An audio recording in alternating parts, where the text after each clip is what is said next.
Hi, this is Nikki Haverstock, and this is my author advice sort of section of my YouTube channel. So thank you for everyone who watched my first video. I'm going to be putting author advice in the title of all of these, so if you are not interested in this section, then you can see in the title, go look for My Sister Wife recap or whatever. And if you are interested in this advice, on my homepage I should have a playlist that has all these videos in it. So thank you so much. Say hi in the comments.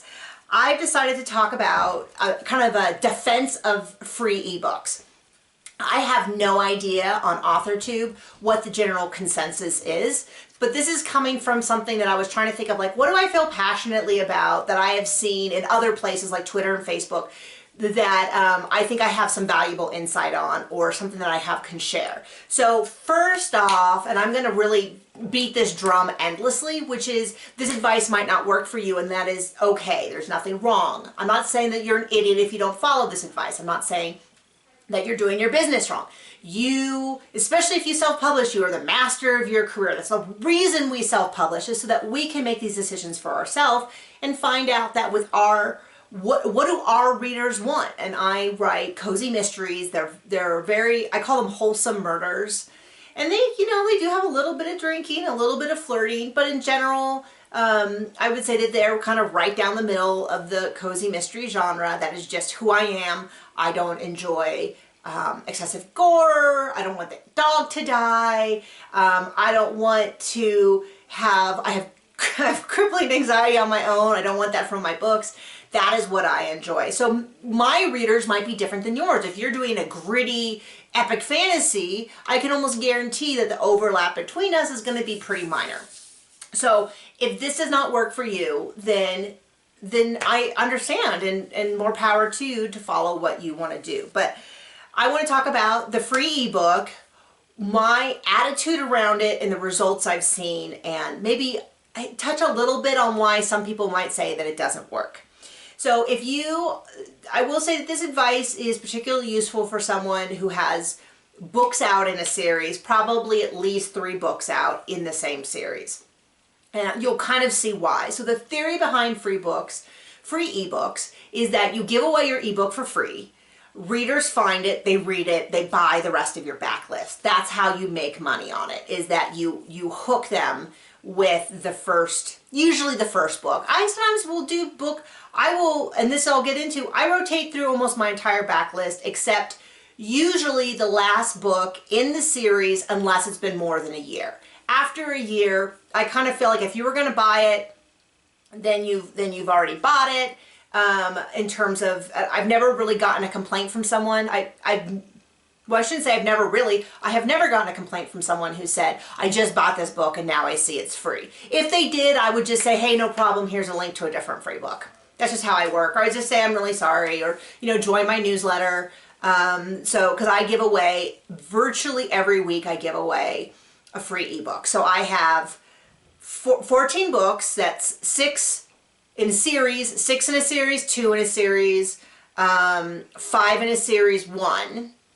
But then I also have bundles. So my first series of 6 books, I have 2 book bundles. So I have 2, 2, 2, so that's 3 more. And then in the 5 book series, I have 2 book bundles, and then I have a 5 book bundle.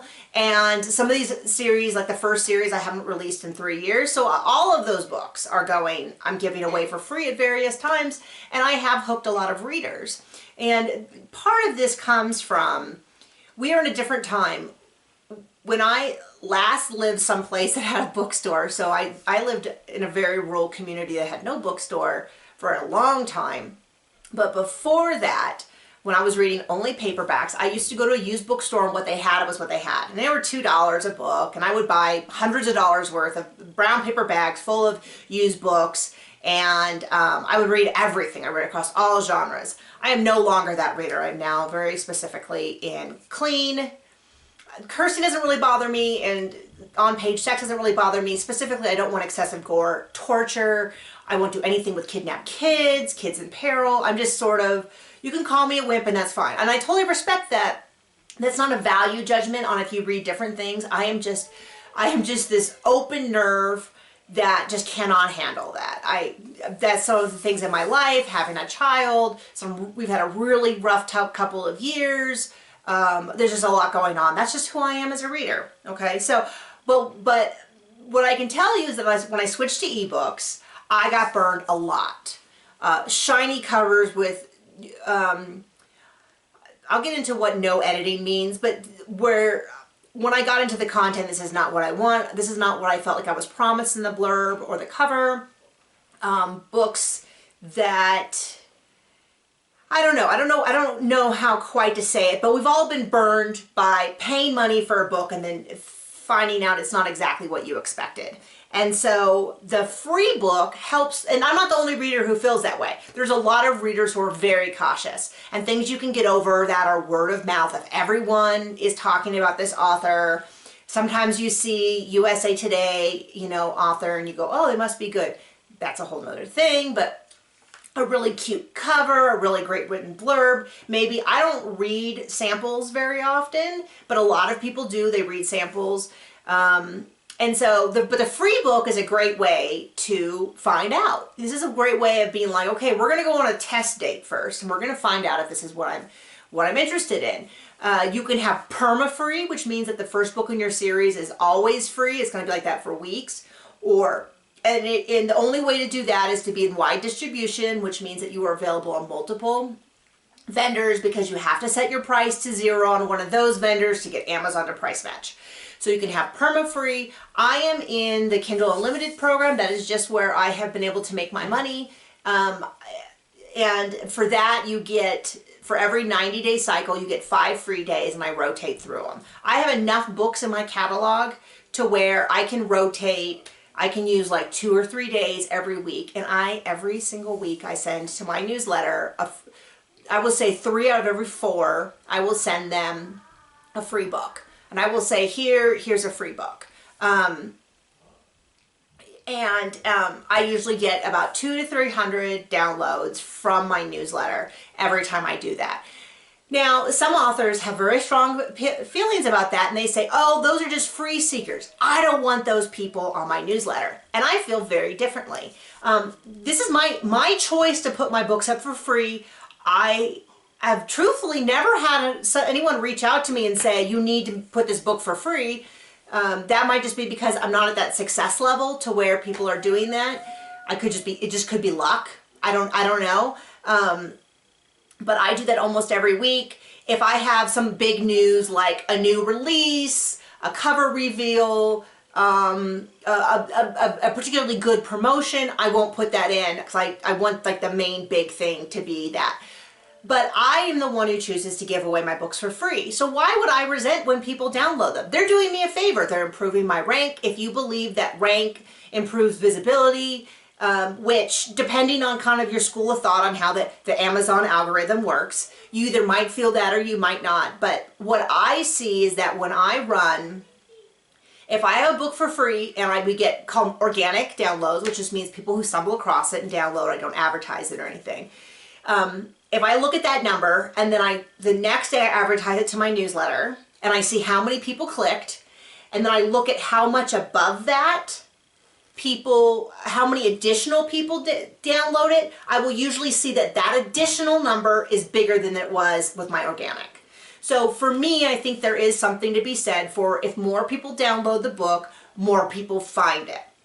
And that's because when Amazon sees that something is being engaged with, downloaded, when your book is free, you get a lot of KU downloads. I don't know whether it's just that books are so plentiful in KU to where they don't even want to keep it. I don't really know what it is. I don't know if they accidentally click the wrong button and get it and they think they're downloading it. Because when it's free, it still says buy here versus read for free. The read for free is the KU.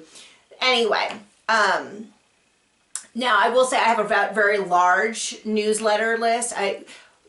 I should say, I have 11,000 on my newsletter list, and I've cleaned out a lot of people who haven't opened an email, have never clicked, have not opened the email in several, like a year, and I specifically sort them. I keep all of my newsletters sorted by where I got these people, so I don't remove anyone who is in my organic list where they signed up for my newsletter. And I will have that link below. So if you're like, man, you give away a book every week, tell me how to get it. I will put my newsletter link below. And if I upload this today, I probably have a book for free. And if not, I'll have a book for free in 4 days. So you can just kind of check that out. I have the links for all my books down below. They're affiliate links, so I get a little kickback if you buy anything. But you can snoop, you can see, you can go look at my page, you can see if this advice is worth taking.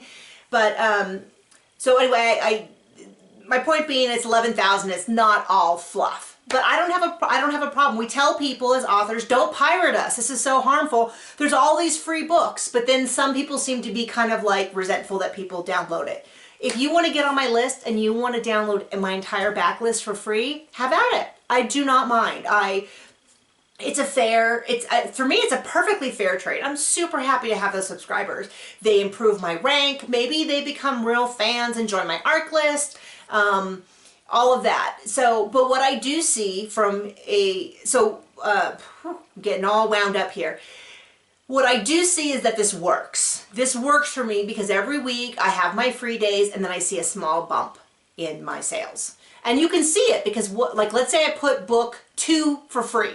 So the second book in the series, within a couple days, it is not unusual to see someone buy 1, 3, 4, 5, 6 or something like that. And it just looks really obvious because I have Book Report, which is an app that shows you real time. It updates your book sales. It's hooked into your KDP account. Like I said, I'm in Kindle Unlimited, so I'm all on Amazon. You can get stuff that update to the other ones as well. So I can see, and I can see that, I check it obsessively, which is not healthy. I'm not recommending you do that. But I can see it really clearly because 1 minute I'll have this, and then the next minute I'll have one sale. Or I'll see a huge increase in people buying 1. So I give away 2 for free. My book 1 in the particular series I'm mentally thinking about is 99 cents. You'll see a big increase in that because people will say, oh, I got book 2 for free, but I don't want to read out of order. Oh, it's 99 cents. I'll just go ahead and grab it. That works best with book 1 is the best, but you can't do that all the time. Book 2, I would say about once every 3 or 4 months, I do a big free push where I put the book for free and I get a bunch of ads on places like ENT, Robin Reads, Book Basset. I have a whole list in my on my computer, and I'll kind of rotate through them. Certain ones are better, but you can't do them too often because the readership tends to be you cycle. And I always apply for a Bookbub. If you are not familiar with Bookbub, if you are a reader, you should be, and go sign up for the other ones as well. But Bookbub has millions and millions and millions and millions of readers. I think there's 3 million readers in Cozy Mystery alone. It's very, very competitive. You pay for a Cozy Mystery, I think it's right around $800 for a free book. And so and it goes up from there. So every day they email out a list of books that are free, 99 cents, $1.99, sometimes $2.99. And it really depends. If you are a traditionally published author, you might be able to get I've gotten a 99-cent deal for international only. That's it. The rest have been free deals. I don't get them very often. I get them on average about once every 15 months since I started, and I am way overdue. It's really discouraging, but I probably apply every 3 days and I cycle through my backlist. But the reason why so it's not uncommon for beginners to say, Bookbub, why in the world would you pay $800 to give your book away for free? So the reason why is because like the very first time I had one, which was, I'm going to say 4 years ago, 4 years, 3 months or something, I gave away 50,000 copies. Oh my gosh. Now, if even 1 in 100 of those people go on and bought book 2, which was out at that time, so that is 500, we're talking about a couple $1,000s. They didn't, mind you. I only had 1 book out, so that's the problem. But people trust Bookbub, and so when a book is listed, and it's very, very, very, very, very, very competitive. I literally have hundreds and hundreds and hundreds and hundreds of rejections for my 3 acceptances, and I've only gotten in 1 series, and not my most popular series, unfortunately. So the idea is you give away free books. people buy through. And it used to be crazy effective. Now let me talk about something. I encounter people relatively consistently that say free does not work. Now, first of all, does not work. Work is a really loaded term. If it is someone that you are on good terms with, you might say, well, what do you mean by work? Because for some people, for me, when I hear work, it means a positive ROI. It cost me $800 and I made $800 over what I normally would. I would say that works because I'm not losing money. I think that any time that I break even and get my book into people's hands is a positive for me. Okay, and I will talk about that a little bit more, why that is. Also, I feel like just having my name sort of out in the ethos, that's part of that marketing idea. People need to see your name 7 times. I want people to recognize my name. I want people to think, oh, Nikki Haverstock, I've seen her stuff before. And I was in an anthology with some wonderful authors last fall, and they had a Facebook party. And it was like, enter here. Every author had a post, and it was like, if you're interested in winning the first in series from this author, say something. And so I had my post, and I was really surprised. I had dozens and dozens of people who say, yeah, I've heard of her books, but I've not picked one up yet. And I was like, oh, that's good. I want people to say that because it creeps into their brain, and then they recognize the name, so they assume that's a good thing. And then maybe next time they're looking for a series about a mage with a black cat familiar and a dog that breathes fire, they'll come and pick up my book, next time they're in the mood for that. So when I dug into some people, when they say it doesn't work, what they mean is maybe they put it for free, but they didn't advertise it. Maybe they didn't tell their newsletter list because they're scared they'll be mad that they bought the book instead of getting it for free. If my 11,000 people on my newsletter list bought all my books, I would be set. I would be fine. I could release 1 book a year.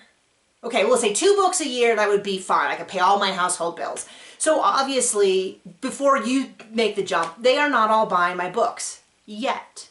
But I have a chance to lure them in. And and I talked to someone else who was saying free does not work. They said Bookbub no longer works. And I was like, really? That's so surprising. I've always made positive. And so I asked about it.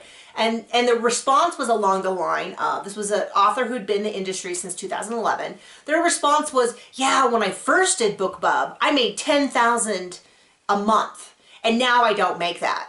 And I'm like, okay, well, yes, I admit that it does not work the way it used to. But for me, anything that's a profit is a benefit to me. That's one thing. When people talk about it not working, that could be why. Another reason is that it couldn't be working is if you don't have books to sell through, or you advertise a book in a series it doesn't have. People have said with Bookbub and a lot of these free pushes, you don't see people jump. They stay in one series, and that's not uncommon.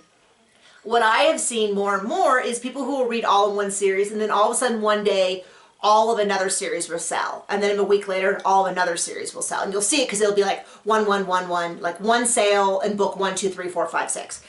My assumption is this is someone who, this is like a friend. They're friends with you. They know what to expect, and they kind of go, yeah, I want more of that flavor. I want more of this. They've gotten to know my voice well enough to where they say I'm all in. And that is something else I want to get into, which is, and I've heard this from people, they go, I have worked too hard on this book to give it away for free. And in their head, they feel that this is my big point. I don't know why I buried it at the end, but this is my big point, which is a lot of people say or feel their book is too valuable to give away for free. And this is my attitude, which is, I have so much faith in my books that I feel like if I could just get people to read one, they will buy the rest. That's it. For me, giving away a free book is how much I value it. This is a great book. I really think that if people read it and they like it, they will continue. Now, are there people who get it for free and hate it? Yes. Go read my reviews, especially on book 1. And there are a lot of people who would prefer I never wrote again. That is their business. Reviews are for readers. I'm not going to say I love it, but that opinion is is totally value, and I stand behind that they're right to feel that way. But those people, they get book one for free. It didn't really cost me anything. If they don't like it, please don't read. If you don't like my first book, please don't read my second. Sometimes people will be like, well, I'll give it another shot. Oh, please don't. You don't like it, please, there's plenty of other authors you can go read. But people do enjoy the book. They get what I'm doing. They're like, I feel, if you're the kind of reader I am, they're safe with me. I'm not going to suddenly kill off the dog. You know, I'm not going to suddenly refuse to catch the killer. I have a promise to them it's going to be a little snarky, a little silly, but they kind of know what that promise is. So for me, giving away free books is my belief that my books are strong enough to where they will see them, they will read them, and they will want more, and they'll be willing to pay for it. And if they just read them in KU, that's awesome, because I get paid for that as well. So if you have any questions on free books, if you have any questions on topics that you'd like me to hear, that you'd like to hear about, you'd like me to speak on, please hit me up in the comments. Tell me where you are in your writer's journey. I'd like to know if this is like too advanced a topic. Should I start off a little bit, like you're not there yet, you need to finish your first book? Just let me know. I am super excited to be part of this community. Thanks.